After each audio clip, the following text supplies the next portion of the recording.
how walking can help you run better. Yes, really. So, you think walking is too easy to be considered real training, right?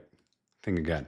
I'm Dr. Ray Peralta, physical therapist and run coach. For nearly 10 years, I've helped hundreds of runners get faster, stay injury free, and recover smarter. In this video, I'm going to break down how walking can actually make you a better runner and the science and strategies behind it. And if you need help running pain free, check out my free training video, link in the description.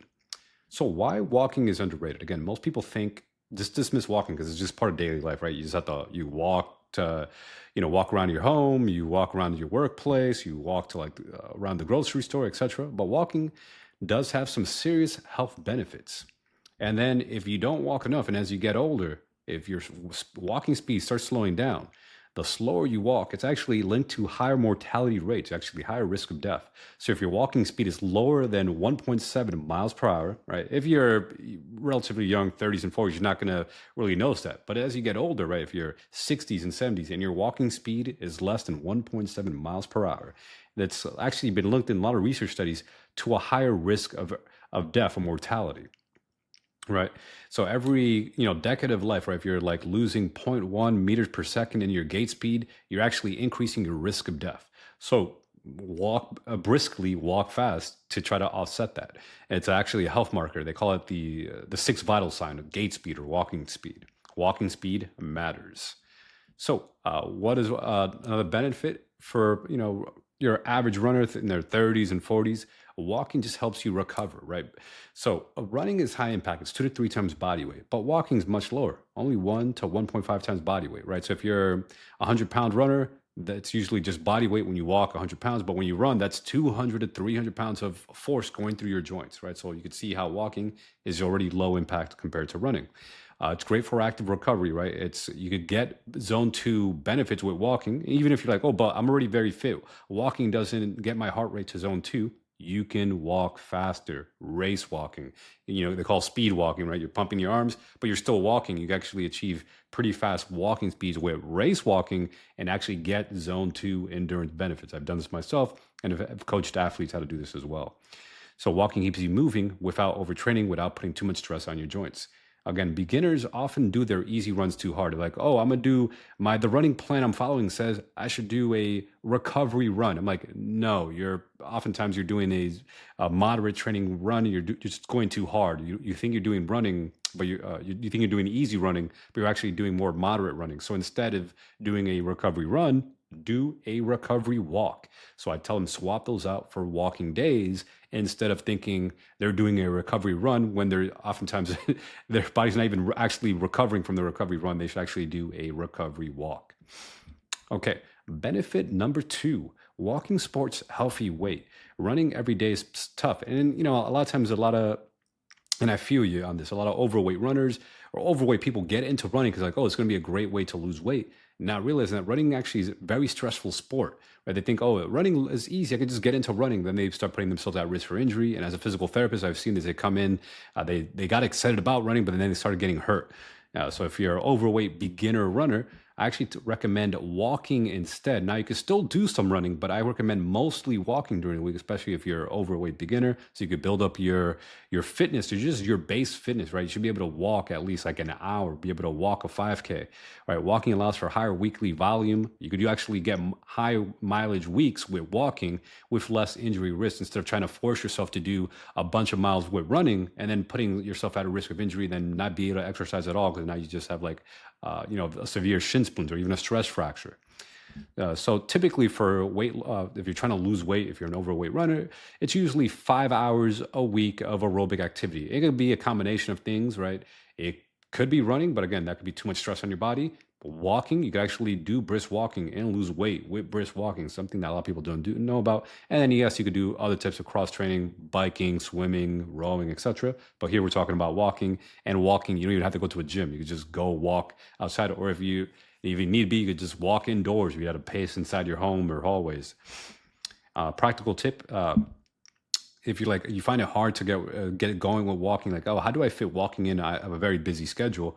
Well, pair it around your meal times, right? If you eat 3 times a day, breakfast, lunch, and dinner, you could just walk after your meals, right? So walk for like 15 or 20 minutes, right? If you walk 20 minutes after each meal, you're going to hit an hour a day. Pretty easy, right? If you walk 20 minutes, breakfast, lunch, and dinner, you're going to hit that hour a day of walking and then do that 5 days a week. There's 5 hours of aerobic activity, especially if you're doing brisk walking, and that's going to help. But even if you're doing slower walking, it can still help as well. I personally, whenever I find that I need to lose weight, maybe I've been eating more food or whatever, and just starting to pack on the pounds. I feel some weight around the midsection. I just start upping my walking, and the weight just starts coming off. I personally like to walk, and instead of trying to add more run workouts, because as an older runner here now, almost approaching 40 years old now, when I do too much running, my knees start to ache, they start to hurt. So instead, I actually prefer just going doing more walking, right? Try to aim for 10,000 steps at the market, but sometimes I don't even care about the step. Like, okay, am I just getting an hour walking, 5 days a week or even 7 days a week? Because walking is low impact, right? And if you brisk walking, because you're like, oh, I'm a bit fitter, walking is not enough. You just, again, do the speed walking, do the race walking, and then you'll get the heart rate up, burn the fat, and have the less stress on your body as compared to running. Another benefit of walking, benefit number 3, is that you can do walking as part of your cross training and actually improving your aerobic endurance. Walking can be used, again, as low impact endurance training, especially for older runners. And you might be like, but no, walking is way too easy, especially if you're a more fitter athlete, you're more advanced runner. You can actually do race walking. Again, you can actually do, some people who are very fit with walking can actually achieve speeds of 6 miles per hour, 7 miles per hour just walking. It almost looks like, you're like, wait, isn't that running speeds?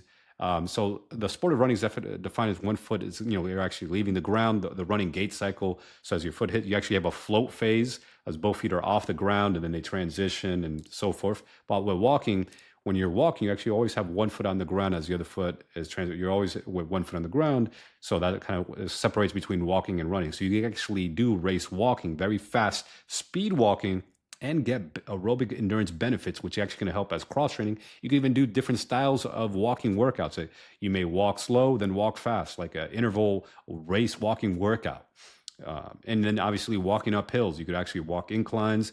Uphill walking is going to put a lot more effort on your body, but minus the running impact.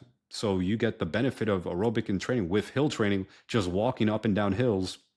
Or if you're doing on a gym on a treadmill, set the treadmill at an incline, a steep incline. You could, for example, walk at like 4 miles per hour at a 10% incline is actually the same metabolic fitness requirement or like oxygen, like VO2 requirement as running 7 miles per hour, right? Pretty wild. You're getting the same benefit of 7 miles per hour running by just walking 4 miles per hour and then doing a 10% incline. I've got a treadmill where if you know the grade or the hill of like a 10% or very steep hill. So I often prescribe 2-a-day workouts for athletes. And no, I'm not talking about just doing 2 runs a day. I'm saying run and then do like a walking workout. So maybe you run 30 minutes in the morning and then walk 30 to 45 minutes in the evening. And then you just did 2 types of cardio workouts and you further improve your aerobic endurance, especially if you're a more competitive athlete. You're trying to get more mileage, more time on your feet, but you don't necessarily want to run more because that might be too much impact. Again, increase your risk of injury. So instead, you opt for more walking, and it's one of the smart plays I recommend my athletes follow. Benefit number 4, injury rehab, and as just a running strategy, right? Walking is a go-to starting point in a lot of the injury rehab. Again, as a physical therapist, oftentimes I have my athletes or people, even just your layperson, just wanting to get fit, just take up walking, right? So many actually more people are more sedentary, right? So a lot of people just don't even move at all. They're just like couch potatoes. So walking is usually tolerable for most people after most types of injuries.